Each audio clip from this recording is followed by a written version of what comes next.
¿La cirugía de la obesidad es para todo el mundo? ¿Qué pasa con el factor psicológico? Me haces acordar a uno de estos chistes en donde una ama de casa quería comprar una máquina porque era fantástica, porque te hacía todo. Y bueno, él insistió sobre el marido, terminó comprándola.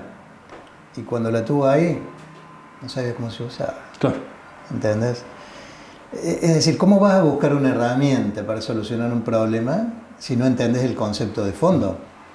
Entonces hay una preparación muy importante para la cirugía que tiene que ver con lo psicológico. No te olvides que nosotros lo que vamos a hacer es le vamos a cambiar el tanque. Siempre digo a los pacientes, nos pasemos del tanque de un auto grande, algunos de una F-150 y una chata de las más grandes, al de un Fiat 600 o para los más chicos al de un Smart, ¿no? Un tanquecito chiquito. Pero no solo eso, es un tanque dinámico. El estómago reacciona ante las situaciones de estrés de las personas. Entonces hay que estar dispuesto a entender que esta herramienta, que es muy buena, requiere que los pacientes comprendan cómo funciona esto, qué lugar van a ponerle a los hidratos de carbono, porque me dicen, pero yo nunca más me voy a comer un helado. No, por supuesto que sí.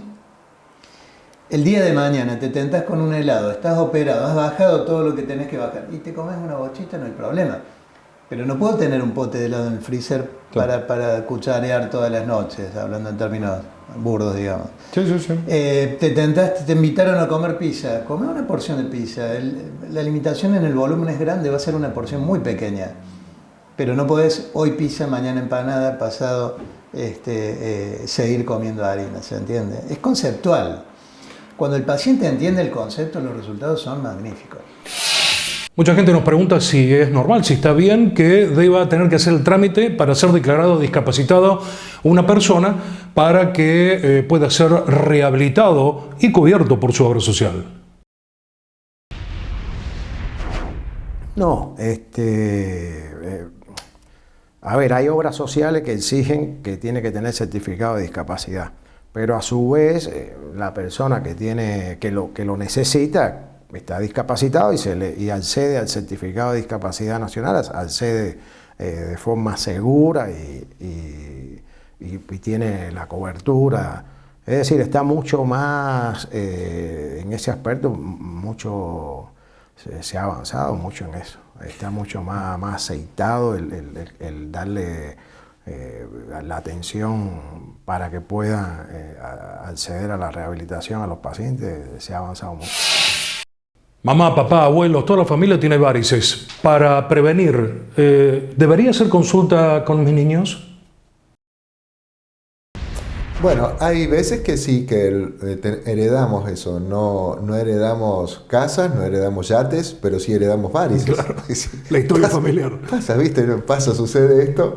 Y bueno, y lamentablemente sí, hay una relación, ¿no? de herencia en esto.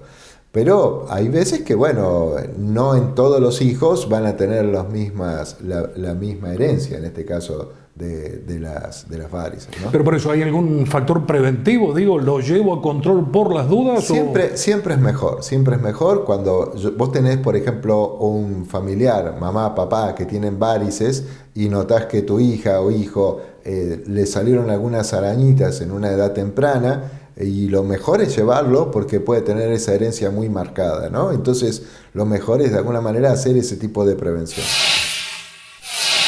Cada vez más precisos y más cortos los tratamientos de radioterapia. A lo sumo, lo máximo, 12 aplicaciones. Exactamente, sí. Y sobre todo, por ejemplo, en el paciente oligometastásico, esta técnica también demostró un aumento del control local y de la sobrevida global. Ha cambiado mucho la sobrevida. Totalmente, sí. Si uno recuerda el cáncer de mama, yo siempre digo que antes, en la época de mi madre, hace muchísimos años, aceptaba hasta una segunda recidiva y hasta hablamos de 7 y hasta 8 recidivas, ¿no? Lo que pasa es que, vuelvo a repetir, cambiaron, digamos, los diagnósticos son en forma más precoz, también se hacen campañas para que el paciente consulte antes.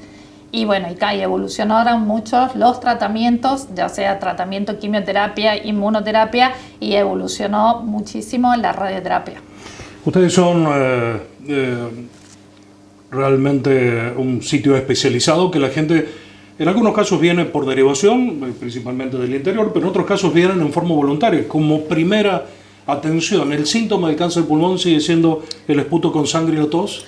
Sigue siendo la tos, el esputo con sangre, que se denomina hemoptisis. También muchos pacientes consultan por dolor en el hemitórax, por ejemplo, en lesiones que estén pegadas a la pared costal, el paciente puede consultar por dolor. Por dolor. Sí.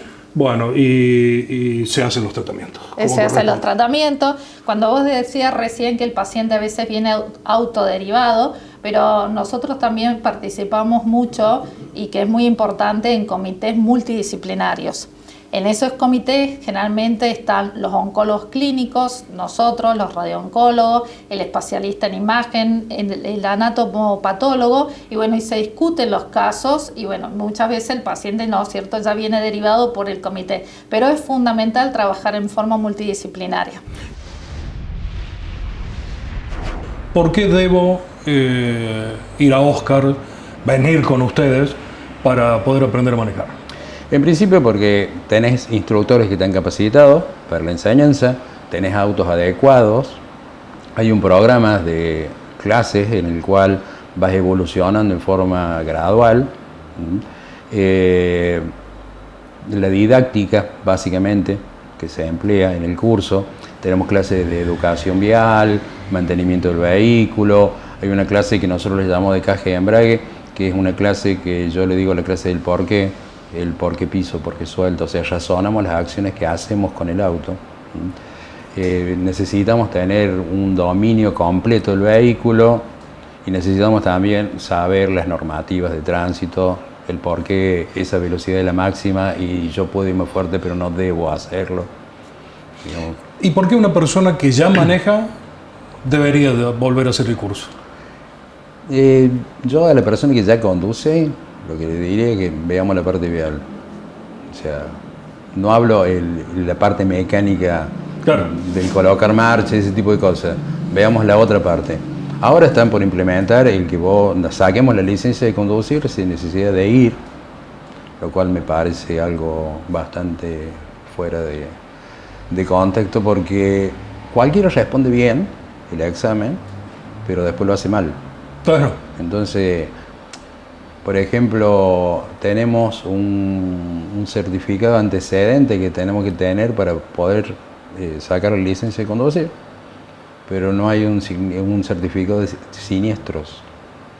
Lo que pasó, por ejemplo, hace poco en Chacabuco, ese tipo de cosas. Me decían cómo evitar ese tipo de situaciones. Y digo, bueno, tenemos aseguradoras, las aseguradoras se dan informes a los municipios, entonces tendríamos un certificado de siniestro, y porque no es por la edad. O sea, hay personas de 70, 75, 80 años que manejan muy bien en forma segura y no todos por la edad manejan mal, ¿viste? Y en esta segunda pausa, Seferino Benito, acabo de ir a buscar más provisiones.